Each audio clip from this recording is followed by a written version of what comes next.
Mehmed Rashad was installed as the 35th Sultan of the Ottoman state. And though his coronation was marked by lavish traditional festivals, in truth, he was powerless.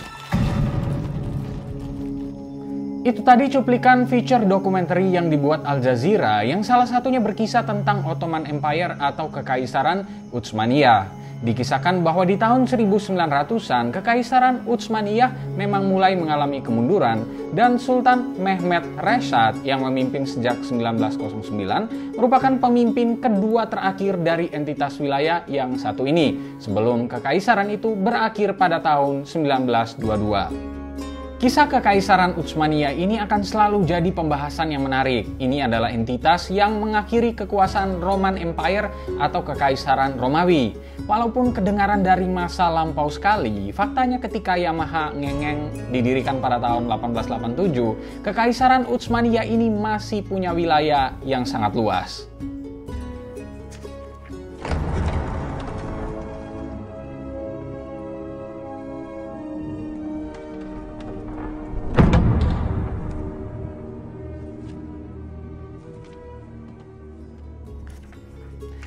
Kekaisaran Utsmaniyah juga merupakan kekhilafahan Islam Sunni terakhir pada akhir abad pertengahan dan awal zaman modern.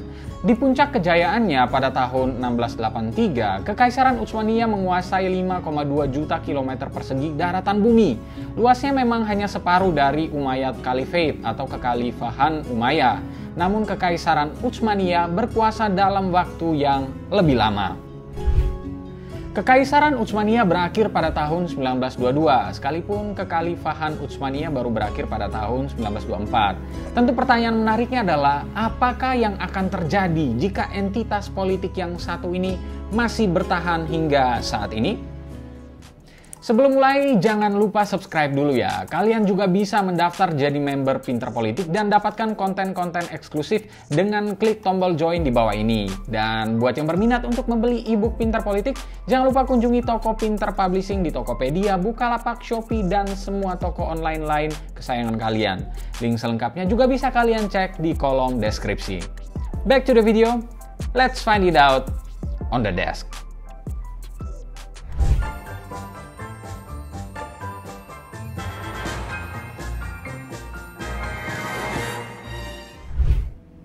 Seperti yang diketahui, Kekaisaran Utsmaniyah didirikan oleh Osman pertama sekitar tahun 1299. Ia merupakan pemimpin salah satu suku Turki di Anatolia. Nama Ottoman itu sendiri diambil dari nama Osman. Tulis di kolom komentar ya kalau kalian ingin kita bahas secara spesifik soal awal sejarah Ottoman Empire ini. Nah, di era Osman pertama, wilayah kekuasaan negara ini terus diperluas, termasuk sampai ke wilayah yang dikuasai Kekaisaran Romawi Timur atau Bizantin. Setelah Osman pertama berpulang, wilayah kekaisaran juga terus diperluas. Ada perang-perang antara Utsmaniyah versus Bizantin, Utsmaniyah versus orang-orang Bulgaria, Utsmaniyah versus orang-orang Serbia, dan lain sebagainya. Ini menandai ekspansi Kekaisaran Utsmaniyah ke wilayah Balkan. Ekspansi juga terus terjadi di era Sultan Mehmed II yang kerap dijuluki sebagai Mehmed the Conqueror. Ia adalah pemimpin yang berhasil menaklukkan kota Konstantinopel yang saat itu menjadi ibu kota Kekaisaran Romawi Timur. Mehmed mengizinkan Gereja Ortodoks Timur untuk mempertahankan otonominya, namun dengan syarat menerima otoritas Utsmaniyah.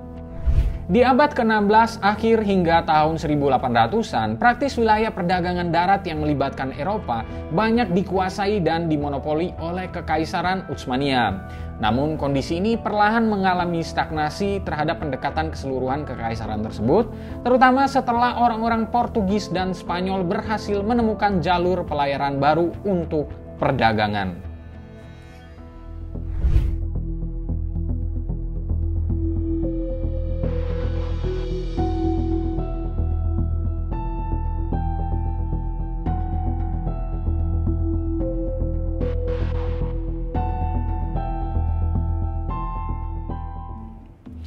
Sementara di periode 1828 hingga 1908, Kekaisaran Utsmaniyah perlahan mulai mengalami kemunduran.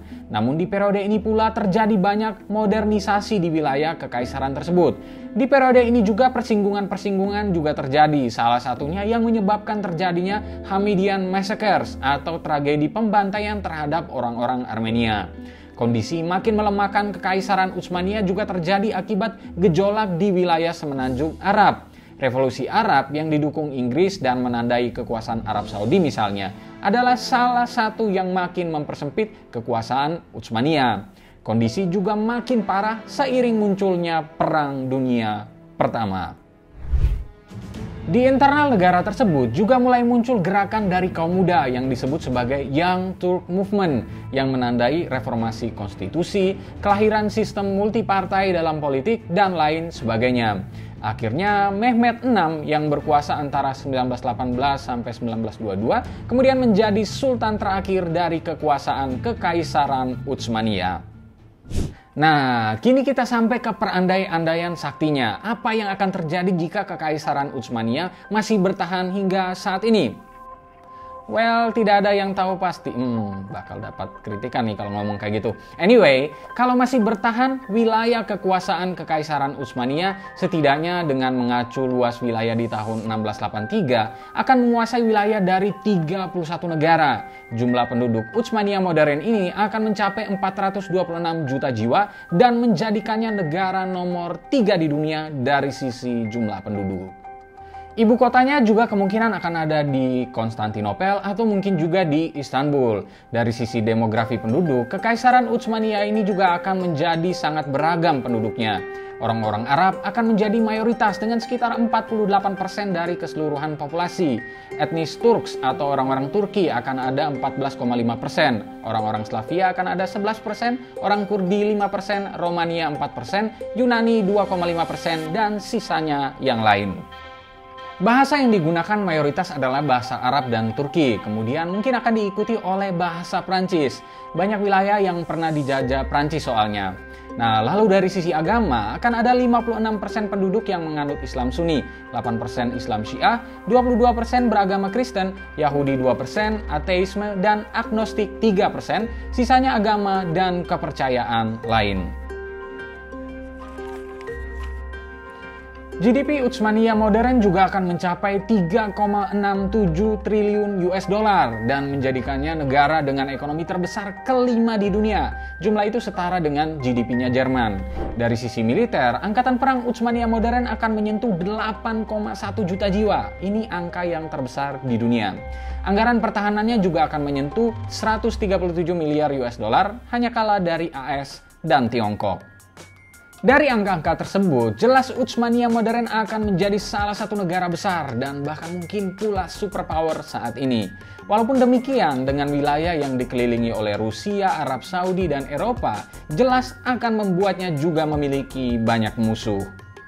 Well, apapun itu, yang jelas Kekaisaran Utsmaniyah adalah salah satu lembaran sejarah peradaban manusia. Darinya kita belajar banyak hal dan mewarisi banyak hal hingga saat ini.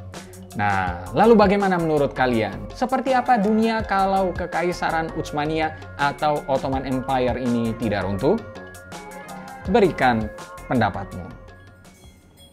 Terima kasih telah menyaksikan video ini. Jangan lupa untuk di rumah aja patuhi protokol kesehatan dan rajin-rajin cuci tangan kalian. Jika kalian punya saran atau masukan untuk konten-konten selanjutnya, jangan lupa untuk tinggalkan di kolom komentar di bawah ini. Jangan lupa juga untuk like, subscribe, dan nyalakan lonceng notifikasinya, serta ikuti terus pinterpolitik.com untuk dapatkan informasi seputar fenomena politik di Indonesia. Bye-bye.